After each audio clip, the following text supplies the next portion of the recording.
E ele sente a exclusão, ele sente a falta de comunhão com a igreja. E isso vai causar uma tristeza que vai fazer com que ele passe a pensar no seu pecado, na atitude que ele estava tomando, na vida errada que ele estava vivendo. E ele então vai ser levado ao arrependimento e vai voltar à comunhão com a igreja. A igreja dará o seu perdão assim que ele se arrepender e for pedir perdão e quiser voltar à comunhão com a igreja. Então deve haver essa disciplina e todos os membros da igreja estão envolvidos nessa disciplina, devem participar, evitando o contato com essa pessoa, excluindo mesmo ele do contato com todos. Vamos ver agora o nosso questionário, onde nós vamos passar por cada tópico aqui da nossa lição que escreveu o pastor Antônio Gilberto. Vamos ver então. Terceira pergunta aí dentro da introdução: o que acontece quando a pecaminosa conduta social do mundo sem Deus é aceita pela igreja em lugar da Bíblia? Então, o que acontece? Os pecados mais degradantes e abomináveis se aninham sem protesto entre os crentes. O crente tem que dar o testemunho, tem que ser luz e sal, e não se tornar como o descrente e até pior do que o descrente. Então o pecado deve ser evitado e combatido a todo custo. Parte 1 aí, escândalo na igreja. Então, pergunta número 4. Qual era o pecado que trazia escândalo a Corinto? Então o pecado era abominável e grosseiro.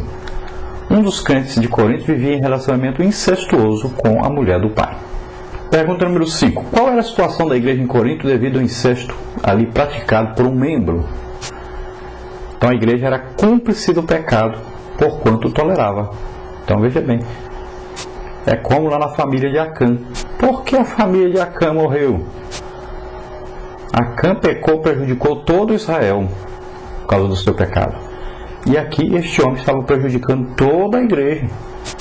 Por que a família de Acã morreu? Porque eles sabiam do pecado de Acã, não falaram nada para Moisés, nem para os sacerdotes.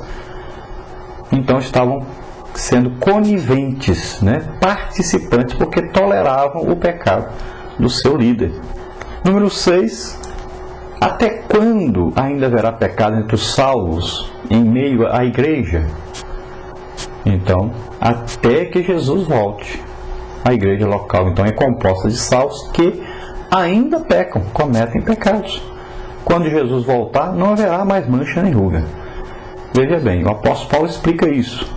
E a Bíblia diz: filhinhos, eu vos escrevi para que não pequeis. O apóstolo João escreve assim: nós não devemos pecar de maneira alguma, devemos combater o pecado, evitar de toda maneira, mas devemos combater mesmo até o sangue contra o pecado.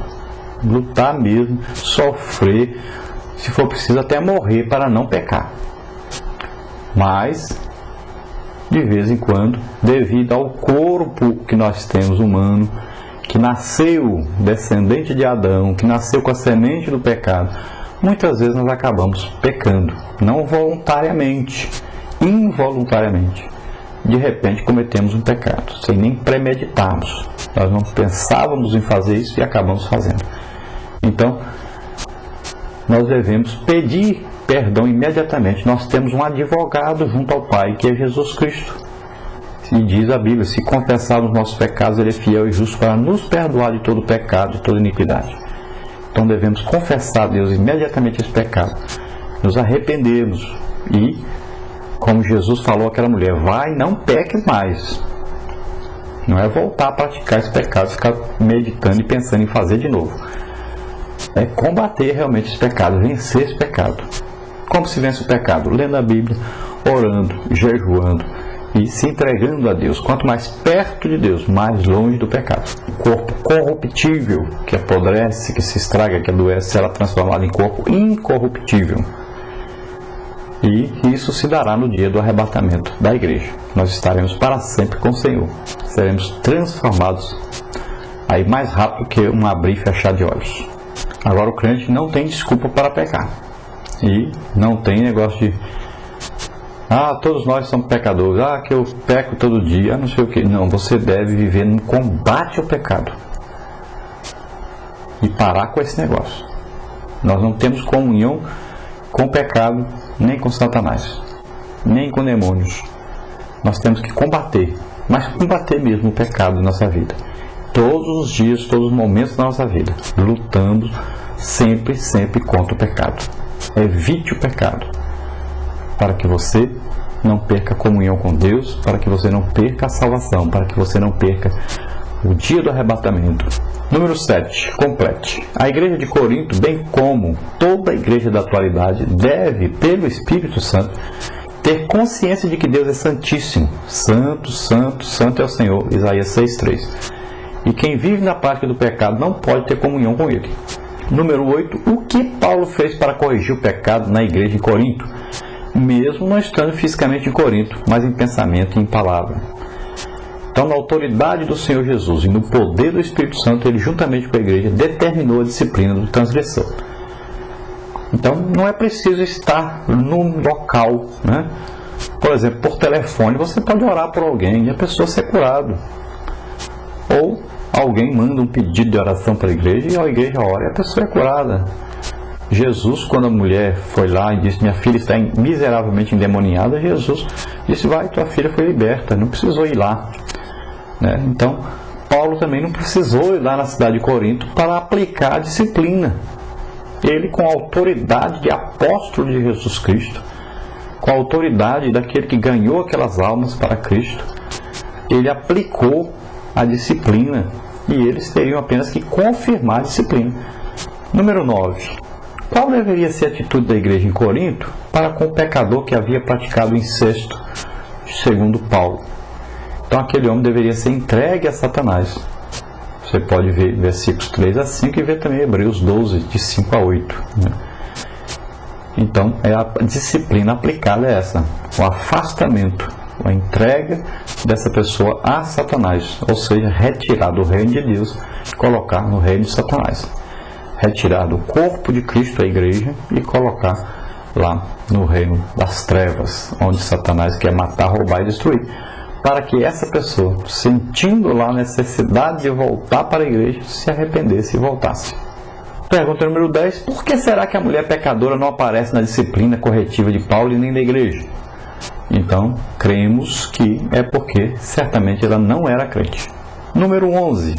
Como é a verdadeira espiritualidade do crente?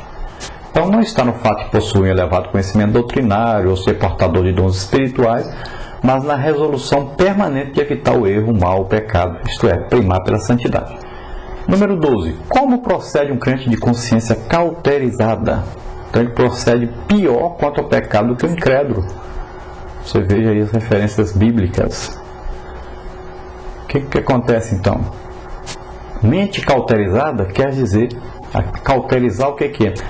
Por exemplo, quando você extrai um dente que está atravessado, arranca o dente e coloca ali, vamos dizer assim grosseiramente, um aparelho, um ferro quente, que vai chiar na hora, fazer fumaça, né? Que vai queimar o lugar para não sair sangue, né? Então vai fechar ali naquela hora. Então, cauterizar significa fechar a mente para Deus, fechar a mente para o Espírito Santo. É não conseguir mais contato, não ouvir mais a voz de Deus, não ouvir mais a acusação na sua consciência, não ouvir mais o entristecimento do Espírito Santo quando se vive em pecado. Como? Jesus disse que quando o espírito imundo sai do homem, o dia que ele aceita Jesus, o espírito sai, o demônio sai da pessoa e fica vagando, procurando um lugar para morar e não encontra. Então ele diz: vou voltar para onde eu estava. Se ele chega e acha essa pessoa em pecado, então o que ele faz? Ele vem e traz outros 7 demônios e vão ali morar 8 demônios nessa pessoa. Por isso Jesus disse: os atos desse homem agora passam a ser piores do que antes, quando ele tinha um demônio só, antes dele aceitar Jesus.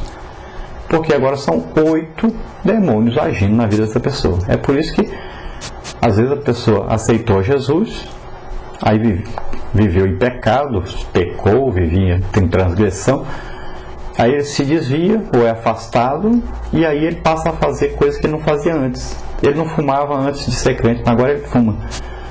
Aí ele não bebia antes, agora ele bebe. Aí ele não jogava, agora ele joga. Ele não vivia em prostituição, agora ele vive.